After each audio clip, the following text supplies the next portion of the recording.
धरती का फ्यूचर बहुत ज्यादा ब्राइट है। इतना ब्राइट कि आप इसे देख भी नहीं पाएंगे, क्योंकि एक दिन यही ब्राइटनेस हमारी बर्बादी का कारण बन जाएगी। आज धरती पर मौजूद लाइफ के लिए सबसे बड़ा एनर्जी सोर्स सूरज है। लेकिन क्या होगा जब सूरज थोड़ा एनर्जी ज्यादा ही देने लगेगा?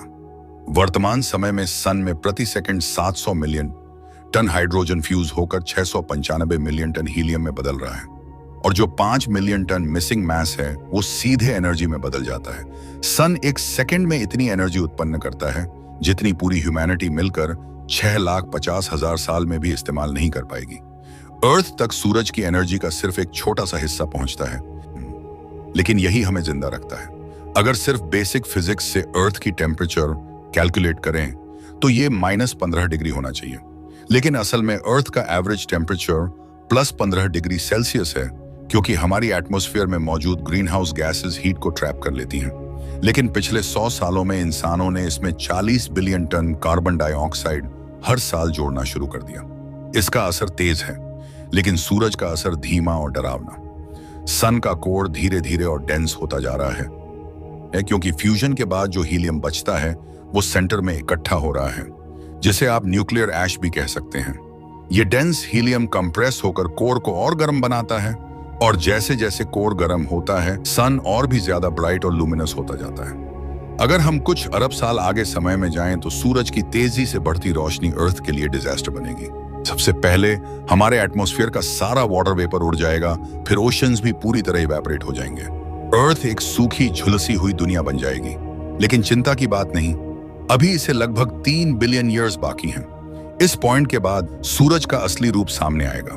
जब हीलियम फ्यूजन शुरू होगा तो आउटर लेयर्स को मैसिव एनर्जी मिलेगी और सन 100 से 150 गुना बड़ा हो जाएगा। सतही तापमान गिर जाएगा, लेकिन ब्राइटनेस 2400 गुना तक बढ़ जाएगी, जिसके बाद सन एक रेड जायंट कहलाएगा।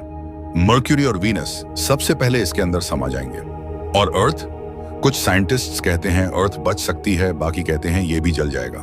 बट जो भी हो, अर्थ का हाल अच्छा नहीं होगा। इवन अगर अर्थ बच भी गई तो यहाँ टेम्परेचर 1300 डिग्री सेल्सियस तक पहुंच जाएगा। दिन के वक्त रॉक्स मेल्ट होंगे, एटमॉस्फेयर स्पेस में उड़ जाएगा और अर्थ एक लावा प्लैनेट में बदल जाएगी। अब सवाल आता है, क्या कोई प्लैनेट सेफ रहेगा? जैसे जैसे सूरज एक्सपैंड होगा उसका मास कम होगा, ग्रेविटी कमजोर होगी और प्लैनेट्स ऑर्बिट से थोड़ा दूर हो जाएंगे।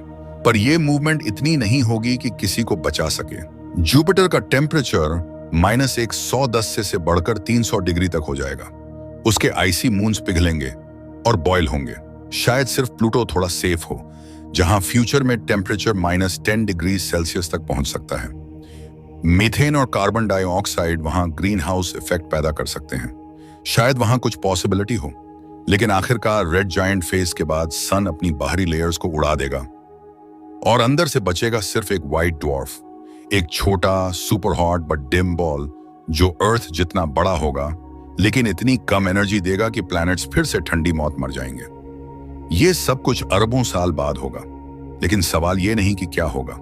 सवाल है, क्या हम तब तक जिंदा रहेंगे? क्या हम कहीं और जा पाएंगे? बिकॉज जब आपका घर जल रहा हो तो एक ही ऑप्शन बचता है, नया घर ढूंढो।